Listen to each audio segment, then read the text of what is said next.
Bienvenue à Français mécanique. Aujourd'hui, on aborde un de mes sujets préférés, la concordance des temps. Une majorité de francophones l'exécutent très bien sans même y penser.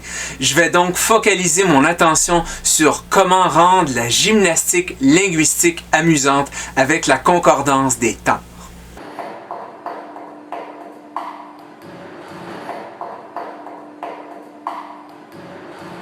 La concordance des temps, ça concerne la quasi-totalité des langues.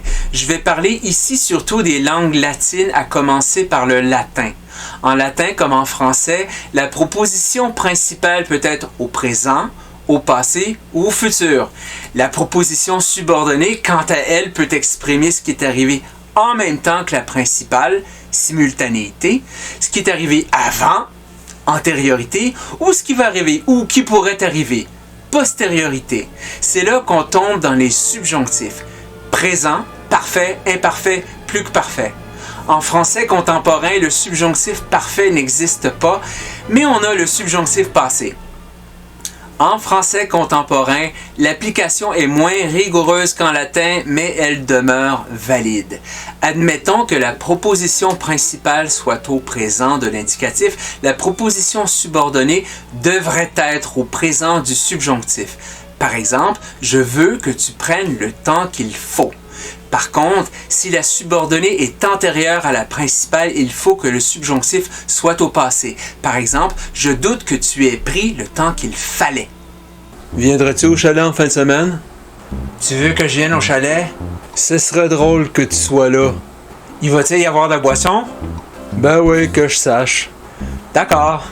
Il va falloir que vous ayez un chauffeur désigné. On compte sur toi.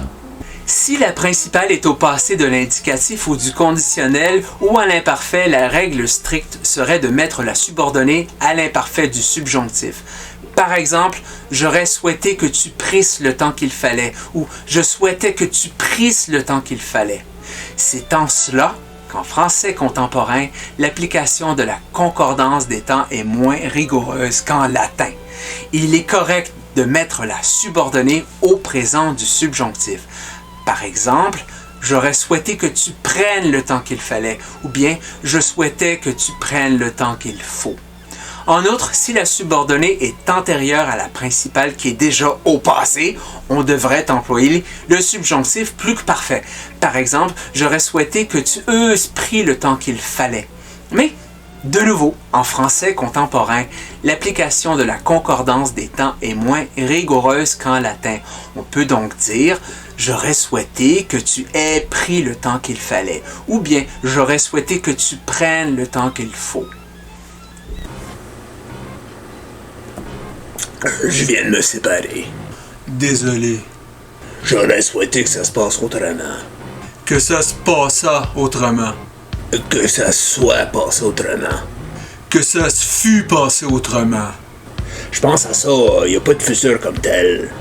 En français contemporain, non, mais puisque tu parles du futur, songes-tu au divorce? Si je me divorce, je songe à la pension que je vais devoir payer. Pour savoir comment écrire le subjonctif imparfait, il faut savoir comment conjuguer au passé simple, pour les temps au singulier, en particulier à la deuxième personne du singulier. Par exemple, pour le verbe avoir, on a je, tu, eux, il, eux. Il suffit de rajouter les terminaisons en portant une attention particulière à la troisième personne du singulier pour laquelle on met un accent circonflexe qui marque un S diacritique qui a disparu avec le temps, mais ça c'est un sujet pour une autre capsule.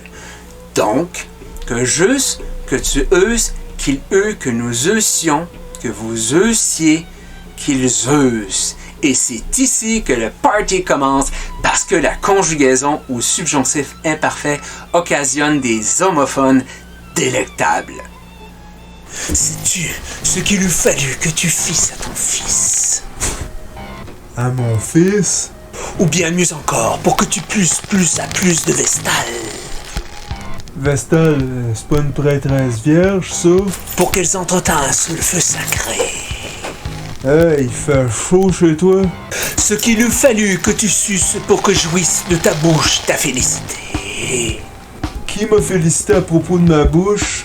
Encore eût-il fallu que tu vinsses en vain, Vincent, sans vin Vestale sur la voie de Vienne, sans voix. Hein? Il eût été préférable que tu crusses, autant que je crusse, que tu crusses, que nous missions nos efforts sur cette mission, que nous permissions que des permissions fussent concédées, que tu mêlasses la mélasse à la milice, et que tu écrivisses sur les crevisses et les sévices de ces viscères, en service au monde culinaire.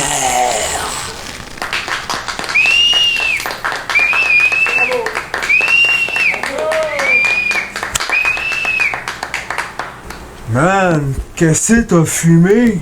Oh, rien, je me pratique pour mon examen de théâtre. Ouais, pas pire. Oublie pas d'aller te costumer. Donc, dans la capsule sur le verbe flirter, quand le personnage dit « Il aurait fallu que je flirtasse davantage », la concordance des temps est bonne. Même chose pour la réponse. Que tu euses flirter. La concordance est bonne. Elle implique seulement, dans ce cas, que l'action de flirter est antérieure à la proposition principale déjà au passé. J'ai commencé jeune à flirter, mais il aurait fallu que je flirtasse davantage.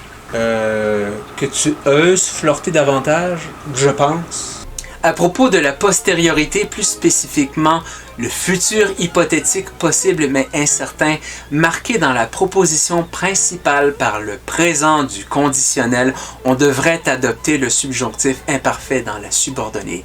Par exemple, en castillan, quisiera que volvieras mañana. J'aimerais que tu reviennes demain. Ou, plus spécifiquement, j'aimerais que tu revinsses demain. Autre exemple, je souhaiterais qu'il vînt, mais rien n'est certain. En castillan, desearía que viniera, pero nada es seguro. Le conditionnel présent occasionne le subjonctif imparfait. C'est une très vieille règle encore en usage dans d'autres langues latines, mais délaissée en français. Donc, pour exprimer l'incertitude, on peut opter pour le subjonctif imparfait. Mais ça fait très prétentieux et les gens vont se questionner sur ce que vous voulez dire. C'était la capsule du jour. Si vous avez des commentaires constructifs, allez-y. Si vous avez des questions de français que vous aimeriez que j'aborde, faites-m'en part. Abonnez-vous à ma chaîne pour être avisé des capsules à venir. À tout le moins, merci de partager sur les réseaux sociaux et pouce vers le haut si vous avez aimé ça. On se revoit bientôt.